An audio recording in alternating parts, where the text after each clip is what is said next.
साम्राज्य सामान्यांचा असामान्य आवाज। राज्यातील स्थानिक स्वराज्य संस्थांच्या राजकारणाला अखेर वेग आला असून राज्य निवडणूक आयोगाने जिल्हा परिषद व पंचायत समिती निवडणुकांच्या पहिल्या टप्प्याचा निवडणूक कार्यक्रम जाहीर केला। पुणे जिल्ह्यासह राज्यातील 12 जिल्हा परिषद व 125 पंचायत समित्यांसाठी आजपासून आचारसंहिता लागू करण्यात आली आहे। न्यायालयाच्या आदेशानंतर 50% कमी आरक्षण असलेल्या जिल्ह्यांमध्ये या निवडणुका घेण्यात येत आहेत। त्यामुळे अनेक जिल्ह्यांमध्ये राजकीय हालचालींना चांगलाच जोर चढला आहे।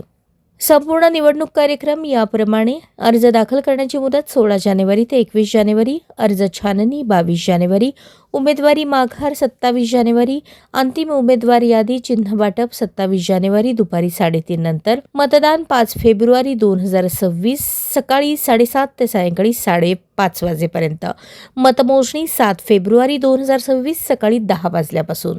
आजपासून संबंधित जिल्ह्यांमध्ये आचारसंहिता लागू झाल्याने नवीन घोषणांवर आणि विकास कामांवर निर्बंध आले आहेत। इच्छुक उमेदवारांची तयारी अंतिम टप्प्यात असून राजकीय वातावरण तापायला सुरुवात झाली आहे।